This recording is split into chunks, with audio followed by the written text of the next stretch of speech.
এবারের বিশ্বকাপে ICC team ভারতকে জেতানোর জন্য আইসিসি যা যা করা দরকার তা তারা সবই করে ফেলেছে। এখন শুধু পারতাছে না তারা ফাইনাল ম্যাচটা বাতিল কইরা ট্রফিটা ইন্ডিয়ার হাতে তুলে দিতে। আমরা যখন পাড়া মহল্লায় ক্রিকেট খেলি তখন টুর্নামেন্ট আয়োজন করলে কমিটির একটা নিজস্ব টিম থাকে এবং যত প্রকার দুর্নীতি করার দরকার সেই দুর্নীতি কইরা শেষমেশ কমিটি টিমকেই ট্রফিটা জেতানো হয়। অন্যান্য টিমের জন্য রুলস রেগুলেশন থাকে আলাদা, ওই কমিটির টিমের জন্য রুলস থাকে অন্যরকম।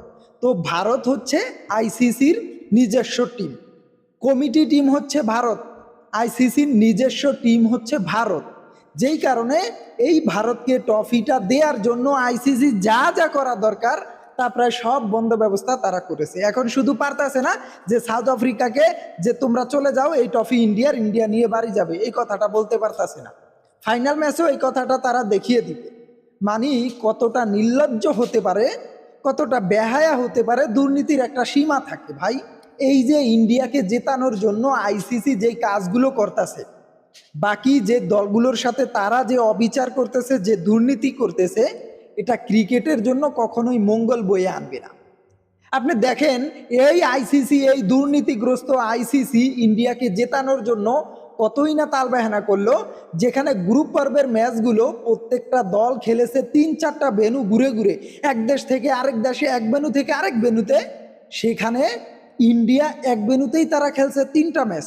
গ্রুপ পর্বের 4টা ম্যাচের ভিতরে ইন্ডিয়া এক ভেন্যুতে এক মাঠেই খেলছে তারা 3টা ম্যাচ, যেখানে প্রত্যেকটা দল অস্ট্রেলিয়া, ইংল্যান্ড, নিউজিল্যান্ড সব প্রতিটা দলই তারা 3-4টা ভেন্যুতে খেলেছে, এক দেশের আরেক দেশে দৌড়াদৌড়ি করে। সেখানে টিম ইন্ডিয়াকে সুবিধা দেওয়ার জন্য তারা এক ভেন্যুতেই এক মাঠেই খেলছে 3টা ম্যাচ। এবং বাংলাদেশের সাথে দেখেন কি করছে, তানজিদ হাসান তামিম যে ব্যাট করতেছে, এই বলটা ইজি নো বল, তারপরও আম্পায়ার নো বল ডাকলো না। কারণ ওই যে টিম ভারত, আইসিসি টিম, কমিটির টিম, যেভাবেই হোক তাদেরকে বিশ্বকাপ জেতাতে হবে।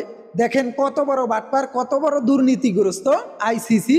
যেখানে আফগানিস্তান এবং সাউথ আফ্রিকা ম্যাচে রিজার্ভ ডে রাখা হয়েছে, যেখানে কিন্তু আফগানিস্তান এবং সাউথ আফ্রিকা যেই ভেন্যুতে খেলা হয়েছে সেখানে কিন্তু বৃষ্টির সেরকম আশঙ্কা ছিল না, তারপরও সেখানে রিজার্ভ ডে রাখা হয়েছে। আর ভারত ইংল্যান্ড যেখানে বৃষ্টির আশঙ্কা আছে, আবহাওয়া জানে, তারপরেও তারা রিজার্ভ ডে রাখে নাই। কারণ ওই যে বৃষ্টিতে ম্যাচ ভেস্তে গেলেই ভারত ফাইনালে, মানে যেভাবেই হোক ভারতকে ফাইনালে তুলতে হবে এবং তাদেরকে ট্রফিটা দিতে হবে। আইসিসির মূল কাজটাই হচ্ছে এইটা।